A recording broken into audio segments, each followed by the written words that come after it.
الحمد لله وحده، والصلاة والسلام على من لا نبي بعده، سيدنا ومولانا محمد، صلاة وسلاما عليه وعلى آله وأصحابه ومن دعا بدعوته واهتدى بهديه واستنى بسنته واتبع النور الذي أنزل معه إلى يوم الدين. ونشهد أن لا إله إلا الله وحده لا شريك له، ونشهد أن محمدا عبده ورسوله، الرحمة المهداة والنعمة المسداة، على ما يشبه التنور، الفرن أعلاه ضيق وأسفله واسع، يوقد من تحته النار، وفيه رجال ونساء عراة، فإذا اشتعلت النار من تحتهم ضوضوا أي ارتفعوا حتى كادوا أن يخرجوا، وإذا خمدت النار سقطوا في قاع هذا التنور أو في قاع هذه الفرجة. فقلت: من هؤلاء؟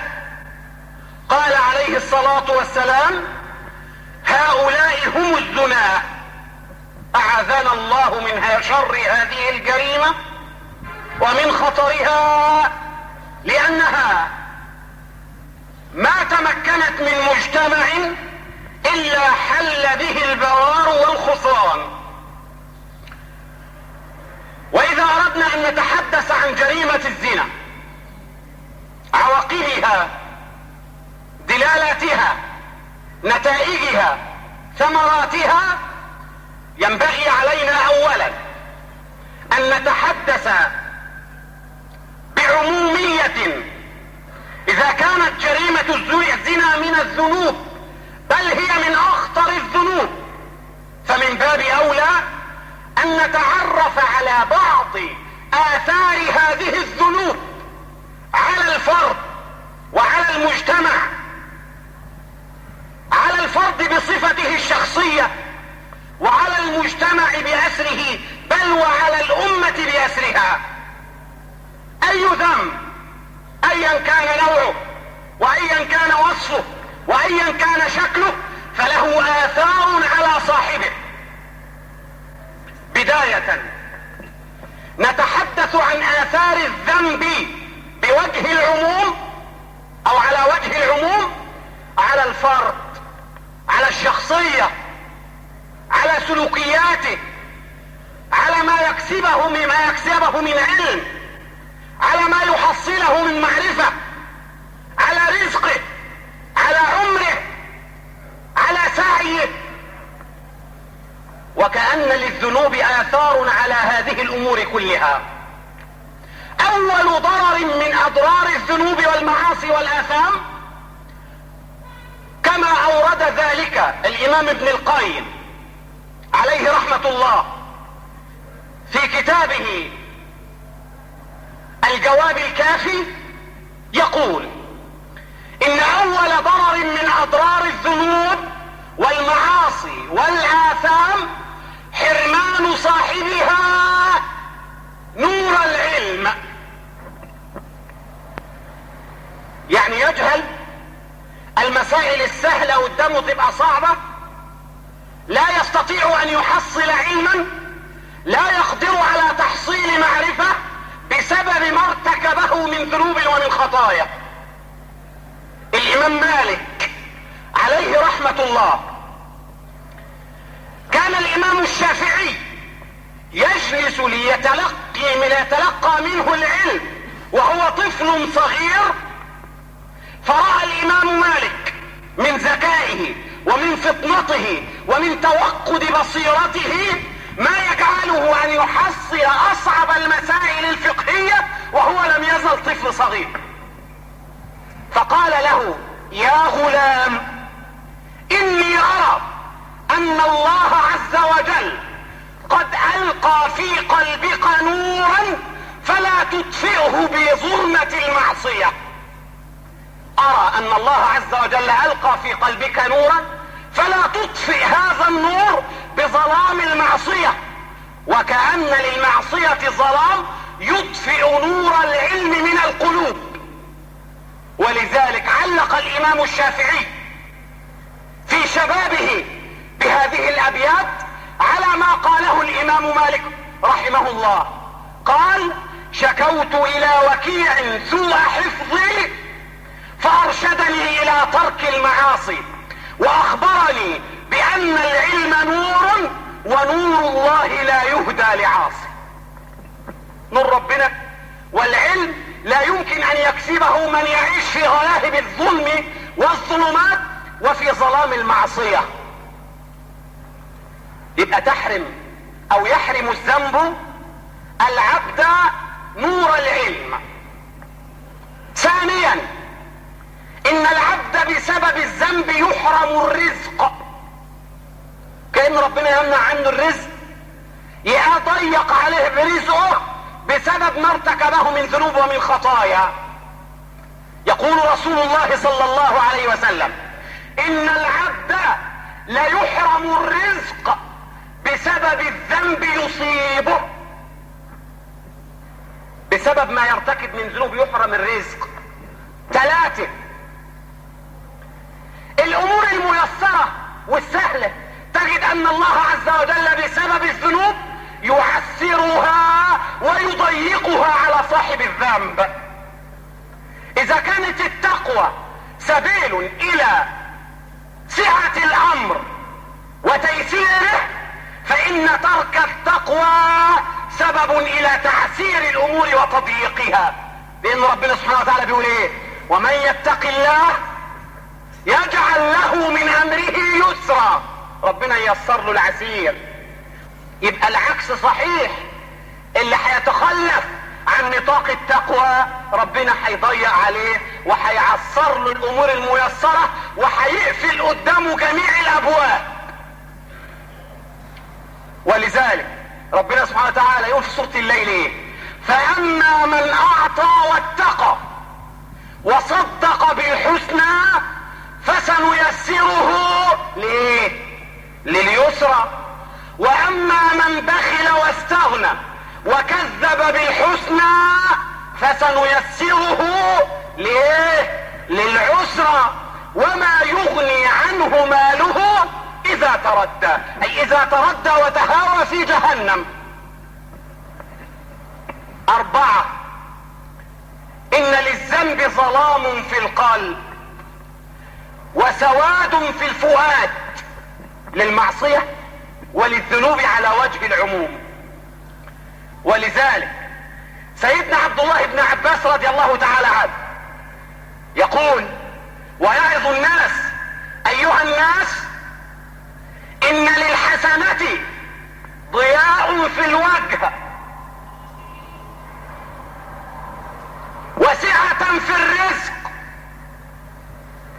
ونور في القلب والقبر وقوة في البدن ومحبة في قلوب الخلق. طب عايز ايه تاني؟ وان للسيئة سوادا في الوجه وتضييقا في الرزق ووهنا في البدن وبغضا في قلوب الخلق وظلاما في القلب والقبر.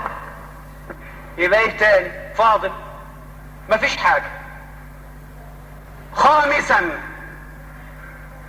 ان من يرتكب الذنوب والمعاصي والاثام بسببها قد يألف هذه المعاصي فلا ينتهي عنها ولا يتركها ولا يدعها، وانما قد يألفها ويمارسها حتى يحدث في قلبه عدم الحياء من رؤية الناس عليه على هذا الذنب وعدم الحياء من الله عز وجل.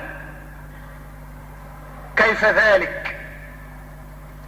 الرسول صلى الله عليه وسلم يقول ان مما ادرك الناس من كلام النبوة الاولى: اذا لم تستحي فاصنع ما شئت، اعمل ما بدالك، ولا تبالي بالناس ولا تبالي بالخلق ولا تبالي بنفسك ولا تبالي بحرمات الله عز وجل.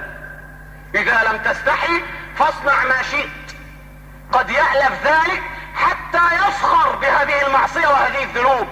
ولذلك يقول الرسول صلى الله عليه وسلم: كل امتي معافى، اي قد يغفر الله عز وجل له وقد يعافيه الله عز وجل من ذنوبه ويغفرها له.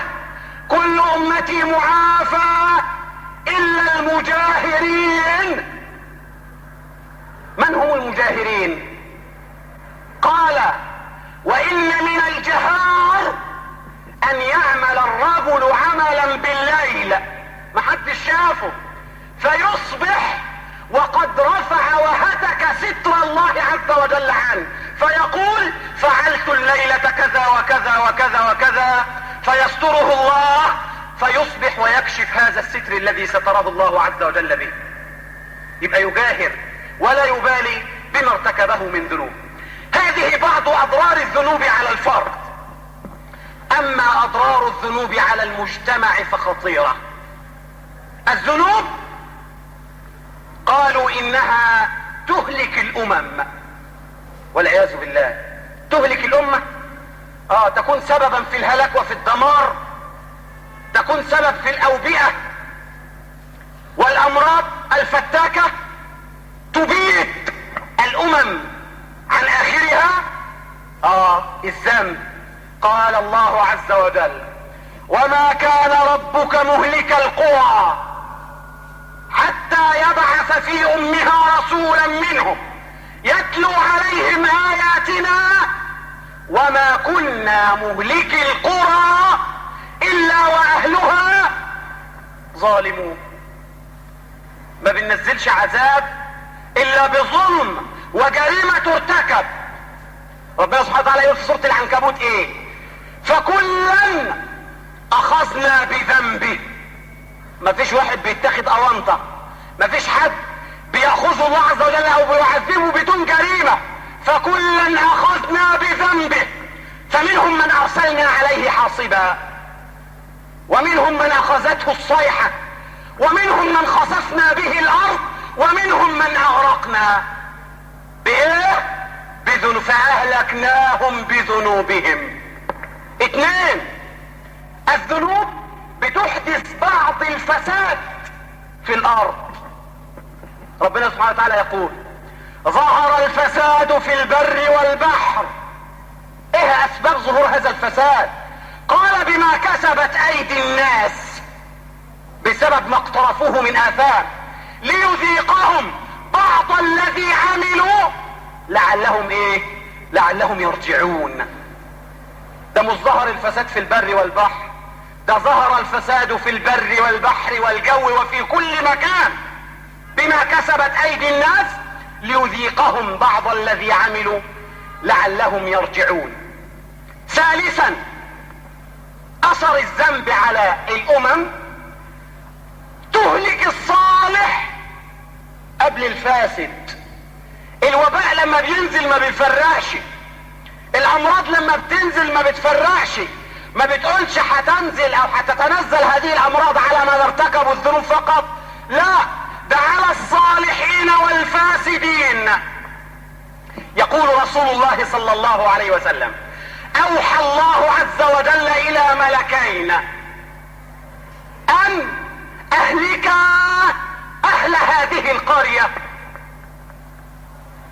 دمراها، اقتحماها، ان دمرا هذه القرية. فقالوا: يا ربنا انا وجدنا فيها عبدا من عبادك الصالحين يصلي، قاعد في الجامع بيصلي، طب هنهلك القرية دي كلها ازاي وفيها هذا الرجل الصالح؟ قال الله عز وجل: يا ملائكتي انبه فابدأ. الراجل الطيب ده هو نبدأ به؟ ليه؟ قال: انه لم يتمعر وجهه في ساعة قط. يعني ايه؟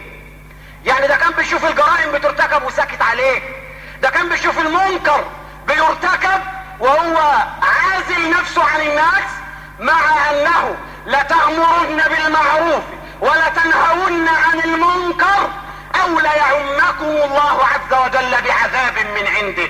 سيدة عائشة بتقول للرسول صلى الله عليه وسلم: يا رسول الله أنهلك وفينا الصالحون؟ فينا ناس طيبة ما فيش شك، أنهلك وفينا الصالحون؟ قال عليه الصلاة والسلام: نعم إذا كثر الخبث، إذا كثرت المعاصي والشرور والإثام. هذه تقدمة عن بعض ما ورد من أضرار الذنوب على الأفراد وعلى الأمم. أما عن جريمة الزنا على وجه الخصوص فانظر إلى كلام الله عز وجل عنها، وانظر إلى حديث رسول الله صلى الله عليه وسلم عنها. بداية، إن الله عز وجل خلق الإنسان وركب فيه شهوته،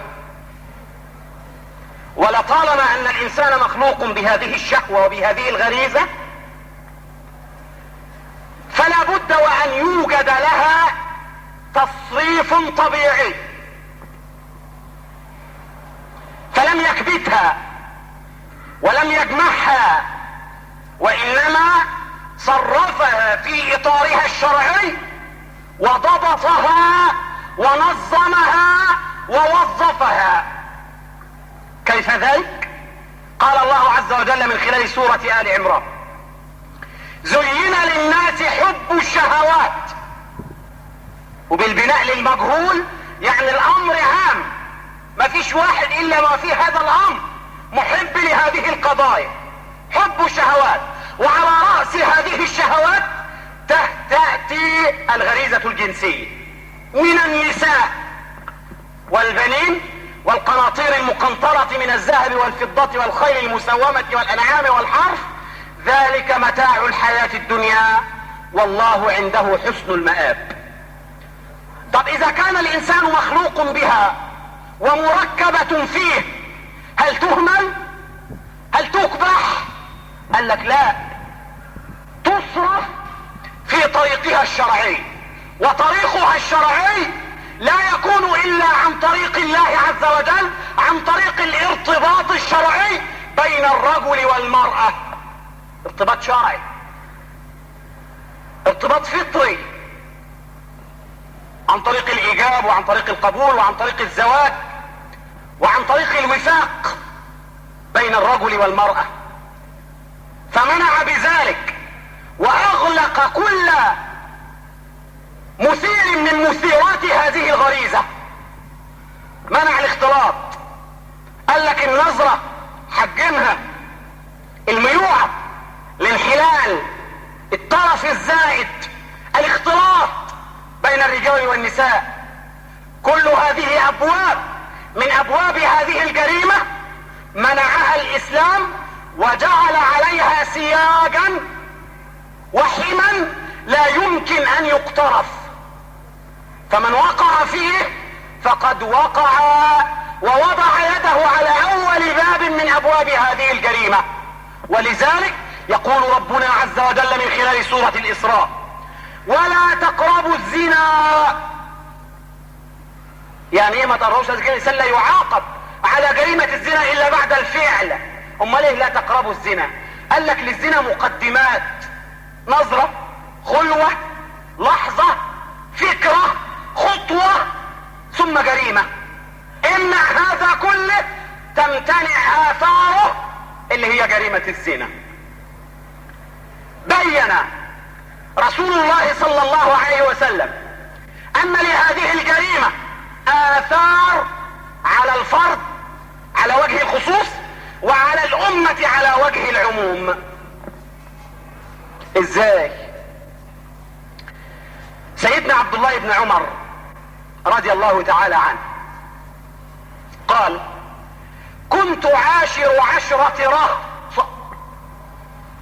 من المهاجرين عند رسول الله صلى الله عليه وسلم، فأقبل رسول الله علينا بوجهه ثم قال: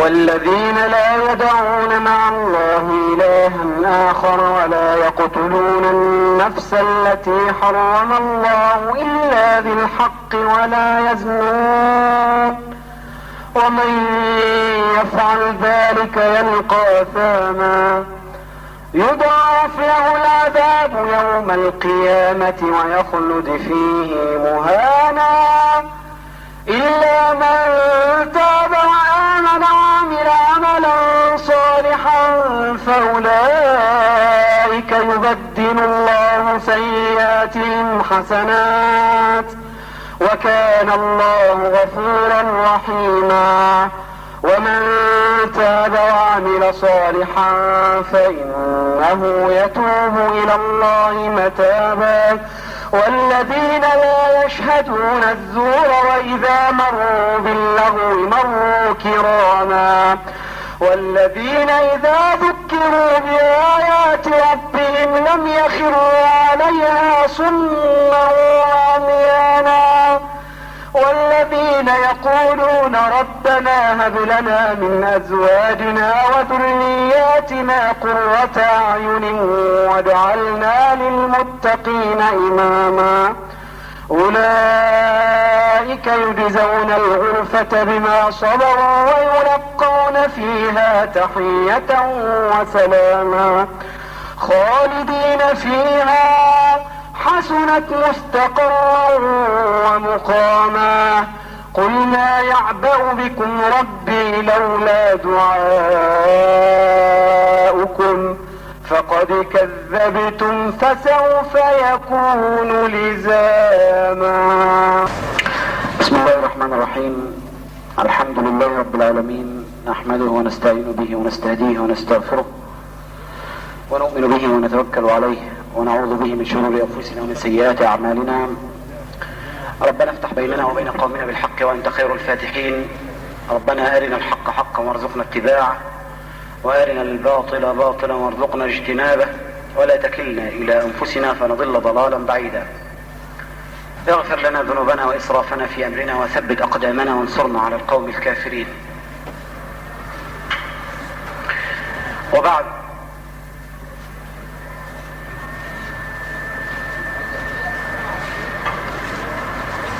من أكبر الآثار المترتبة على هذه الجريمة الفقر.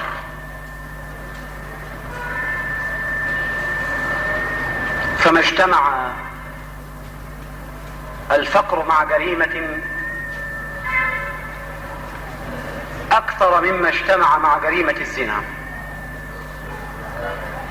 فهو قرينه. فقر ومنع الرزق قرينان لهذه الجريمة.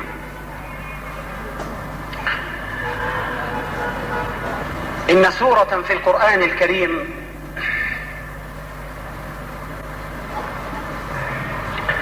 قد اتضح من خلالها العلاج الناجع والناجح لشر هذا الجرم ومنعه قبل أن يرتكب.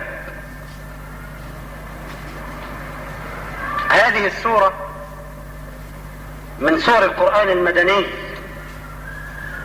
سورة النساء، المائدة، الأعراف، الأنعام، وهكذا.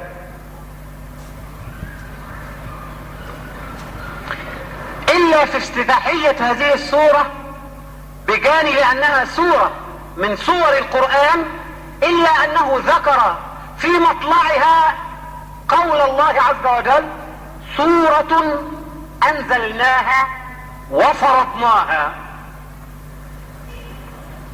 وسورة النور الحقيقة من السور التي يجب أن تتعلم وتدرس وتقرأ على النشء وعلى النساء.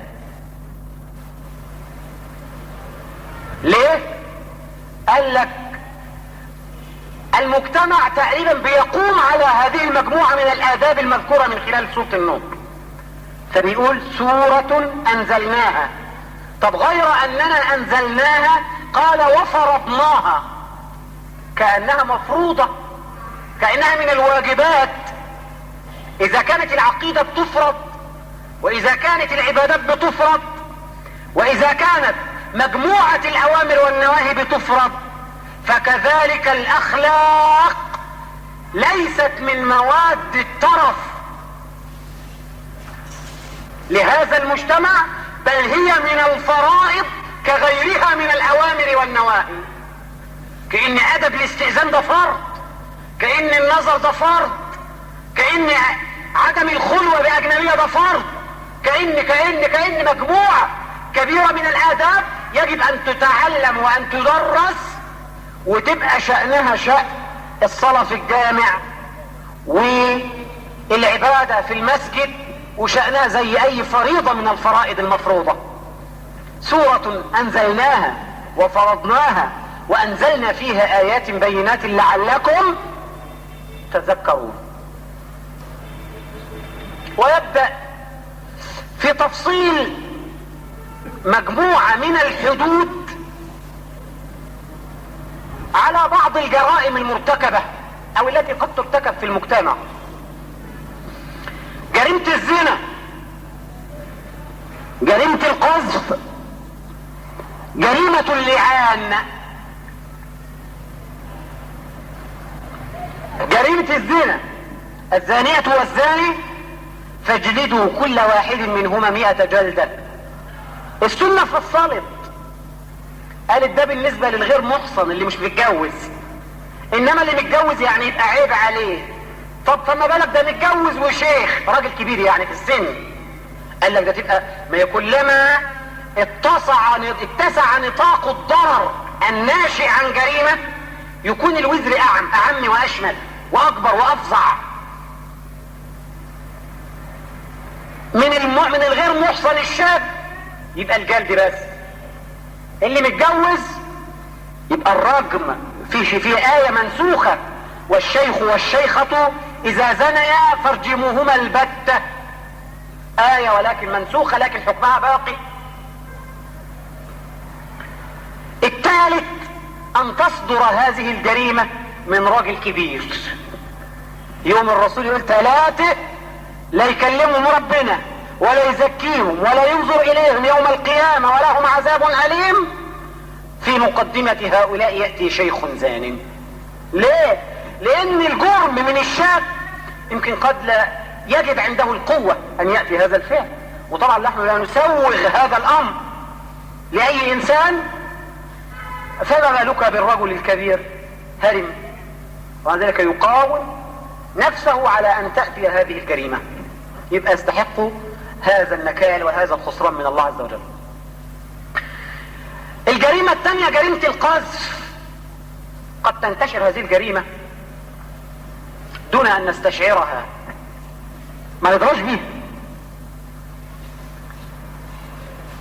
الألسنة بتتناول هذه الشتائم، موجودة في مجتمع يتهم إنسانا بالزنا أو يشتم بالزنا أو يشتم أمه بالزنا أو يقذف أخته بالزنا أو يقذفه هو شخصيا بالزنا. ده الرسول صلى الله عليه وسلم جاله واحد وقال له: يا رسول الله إني رأيت زوجتي مع إنسان أو مع رجل تمارس جريمة الزنا. قال له: يا فلان البينة وإلا حد في ظهرك. يا تجيب دليل 4 شهود يا إما نقيم عليك الحد. حد ايه؟ قال لك حد القذف، لأنه اتهمها من غير أن يقيم دليلا عليها على هذه الجريمة. قال: والله لينزلن الله عز وجل ما يبرئ ساحتي، ما يؤكد كلامي. وبالفعل ينزل قول الله عز وجل: والذين يرمون أزواجهم ولم يكن لهم شهداء إلا أنفسهم. ما معش حد، مش هيطلع يجيب يعني الناس تتفرق. يبقى ايه الحل في هذه المسألة؟ قال: فشهادة أحدهم احدهما 4 شهادات بالله انه لمن الصادقين. يعني كده يطلع على المنبر كده ولا يجي في مجموعة من الناس ويقول اقسم بالله العظيم اني وجدت امرأتي تحدث منها كذا وكذا وكذا، واقسم بالله اني صادق 4 مرات. والخامسة ان لعنة الله عليه ان كان من الكاذبين. يقول ويحل علي غضب الله ولعنته ان كنت من الكاذبين. طب صدقيته؟ قال لك يقام على حد الرجم. حبت تدافع عن نفسه يبقى تطلع تقول زي ما قال. ويدرأ عنها العذاب ان تشهد 4 شهادات بالله انه لمن الكاذبين. تقول هو كذاب، تحلف 4 مرات انه هو كذاب. والخامسة ان غضب الله عليها ان كان من الصادقين. طب ايه الحل بعد ده؟ هو حلف وهي حلفت. الاسلام قال لك ايه بقى في هذه القضية؟ قال لك وجب التفريق بينهما.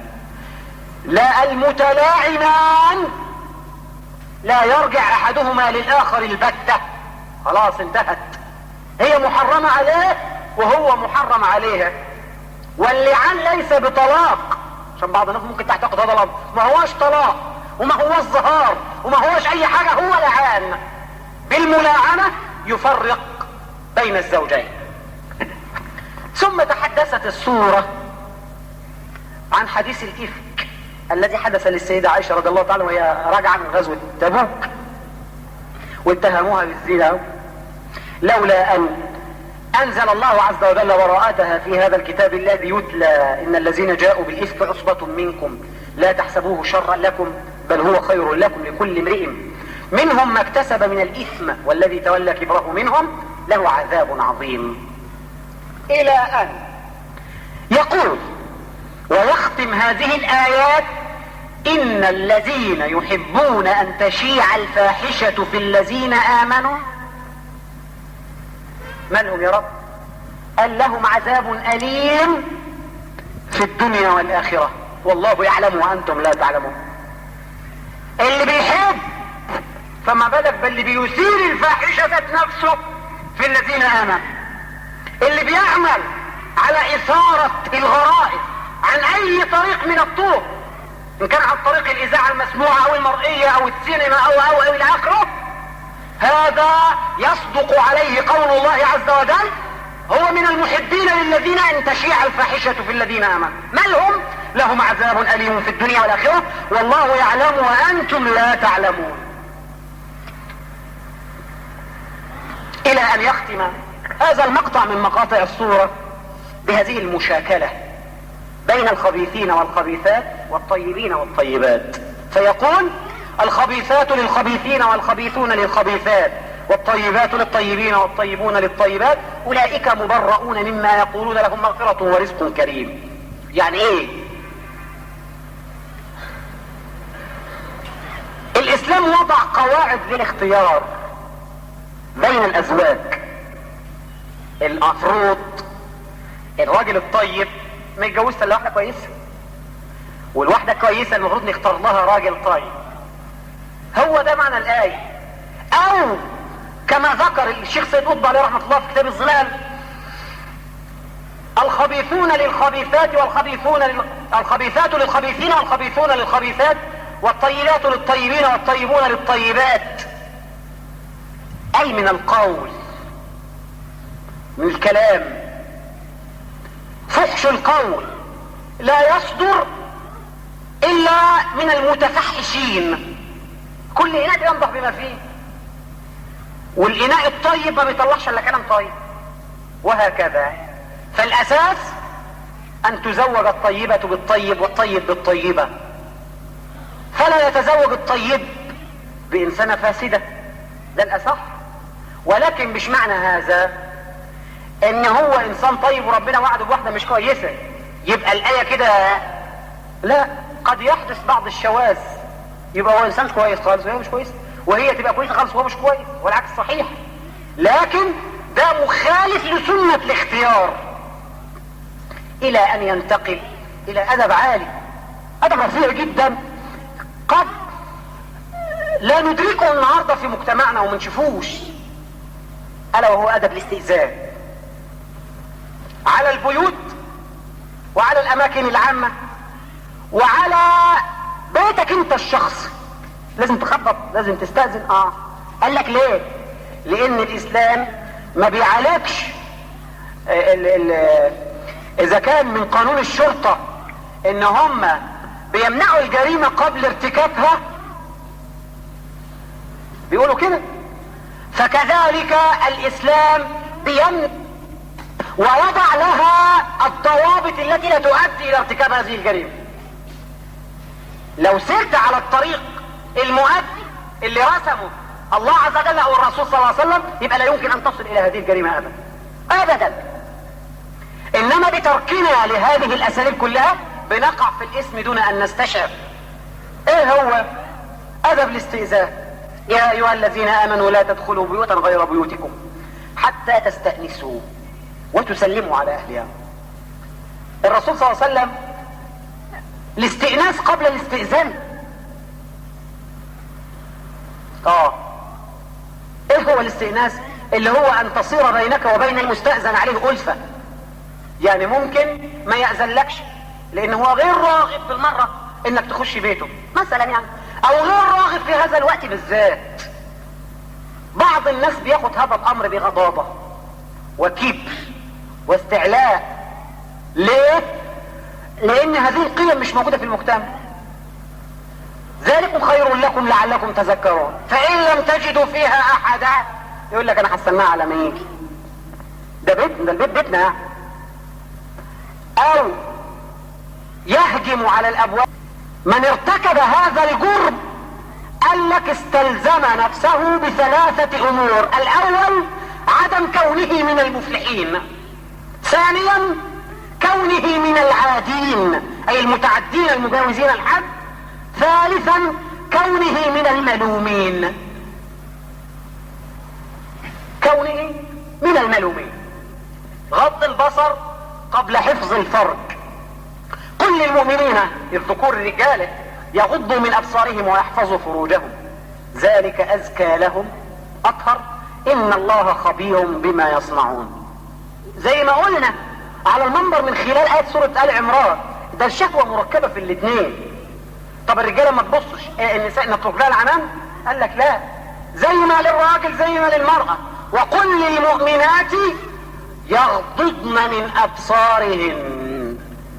طيب ما تبصش بس تمشي عريانة في الشارع، يبقى انت ما عالجتش، يبقى ما فيش علاج. يبقى الحل ايه؟ وقل للمؤمنات يغضضن من ابصارهن ويحفظن فروجهن ولا يبدين زينتهن الا ما ظهر منها. حقيقة الكلام في الآية دي كتير قوي، وجملة القول على ان ما ظهر منها مقصود به الوجه والكفين، عشان خاطر ما نتسعش في هذا الاطار. الا ما ظهر منها. طيب ازاي؟ عن طريق ايه؟ قال لك لملم الامر يضربن بخمرهن على جيوبهن، يعني فتحة النحر طوق الجلابية، يعني ما يبقاش صدرها باين، ما يبقاش رقبتها باينة. يمكن قد يعتبر بعض الناس هذه الامور من الامور الشخصية، يقول لك هي حرة تعمل اللي هي عايزاه يا اخي، امنع نفسك ما تبصش. كيف ذلك انها من الامور الشخصية وهي سبب في اثارة الغرائز في المجتمع؟ بقى لو هي ده تستحي العين ان تنظر الى امرأة يعني متحفظة، تستحي. اما المرأة المتهتكة يمكن بتبقى سلعة رخيصة لكل الانظار ولكل العيون ان تأخذ منها. قد تفعل المرأة هذا الامر بدافع الامور الشخصية، تعري ما يحلو لها من جسدها، تقول ماذا افعل؟ اكبت؟ اترهبن؟ ايه اللي هيحصل؟ الدنيا هتنهد يعني لما اعري حتة من جسمي، دراعي يبان او رجلي تبان او شعري يبان، الدنيا هتنقلب. هي دي بقى اللي هتفسد المجتمع كله. الشيخ محمد قطب عليه ربنا يكرمه يقول لك لو كان ما تقوله صحيح لما حدث هذا الفساد في هذا المجتمع. قد